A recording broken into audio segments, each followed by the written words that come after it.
Thank you, Enrico, very much.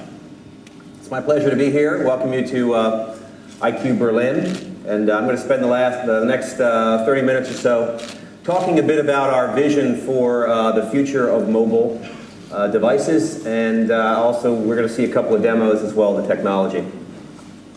So,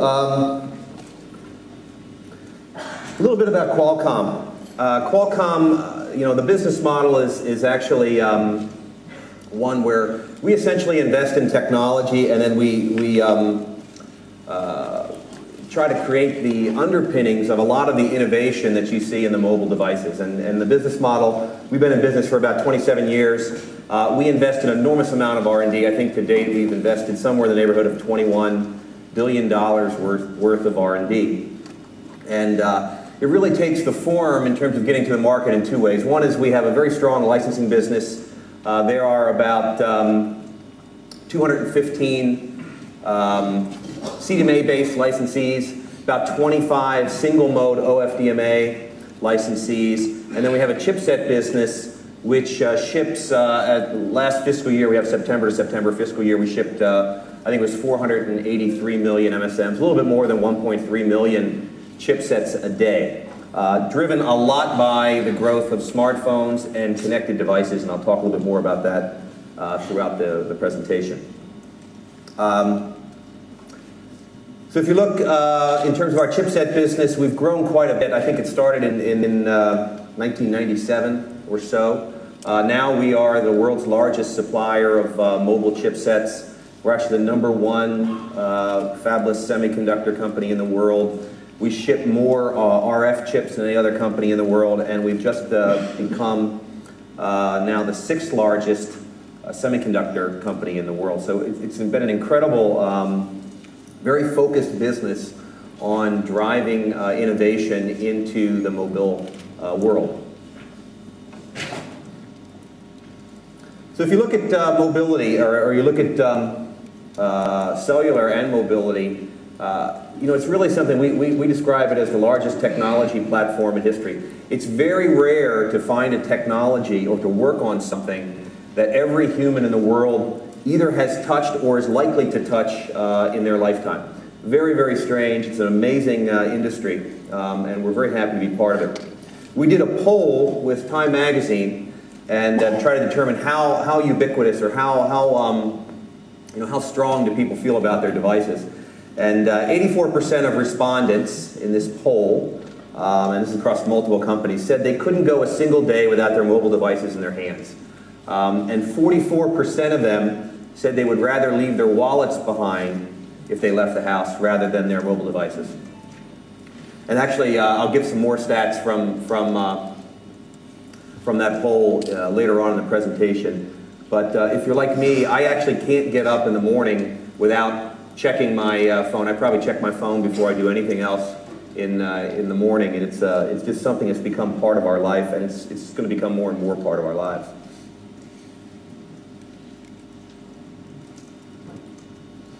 So if you look at where are we in the curve? Right now, there are about 6 billion mobile connections worldwide. 1.8 of them, or a little bit less than a third of them, are actually 3G, and a little bit less than 1 billion are in 3G or emerging markets. So there's a pretty big runway still left to go in terms of 3G penetration worldwide. So it's just an enormous amount of possibilities open to us by driving mobility.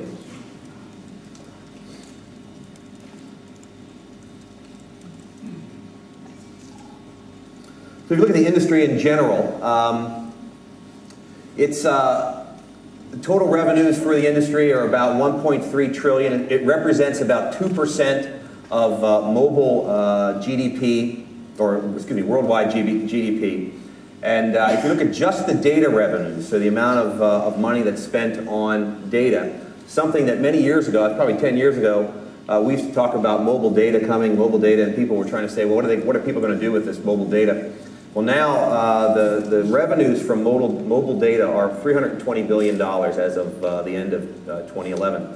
That's actually larger than the entire movie industry, the entire Hollywood movie industry, the music industry, all of the revenue from ISPs and from the cable industry combined. So you add that all up together, it doesn't, it's not larger than the amount of just the data revenue in mobility. So it's just an enormous business, enormous driver of not just economic growth, but also change in the world.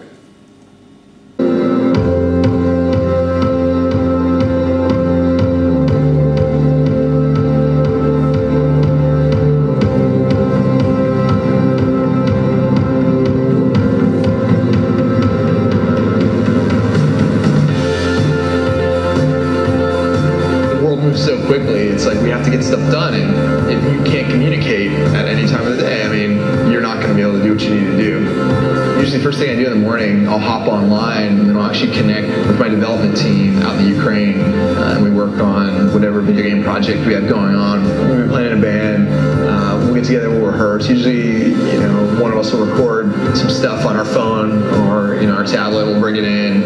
Being able to sit anywhere and hum something into a phone or, you know, into a tablet and be able to come back and share it with each other wouldn't have happened. I wouldn't be producing half the stuff I'm working on if we didn't have these devices.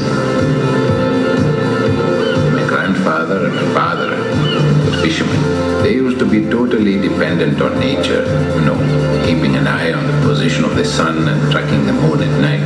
Now, this cell phone gives us important information like weather, wave heights, wind speed and direction, as well as coordinates we need to find the right places. The results are amazing. If all of our fishermen had mobile phones like these, I really think our community would grow. And I think our people would have better lives. I used to be sick a lot. I had trouble breathing. I would have blackouts. I couldn't do anything physical. I just couldn't have a normal life. My doctor ran tests and discovered that I had a heart problem. So he gave me a special wristband. It takes pictures of my heartbeat.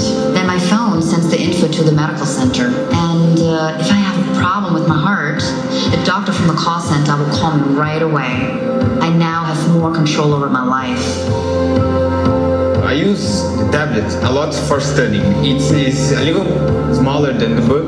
We use tablets to chat with each other, you know. I still use it for fun and everything. It can make the study very efficient, so I can learn lots of things in little time. It's really impressive.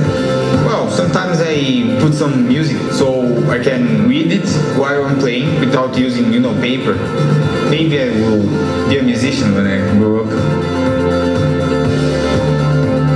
My name is He Fang, and I live in Beijing, China. I'm Josh Shabtai, I'm a creative director here in New York. My name is Adriano, I have 15 years old and live in São Paulo. My name is Panier Selvan. I live in a village called Biram Batinam, and I'm a fisherman.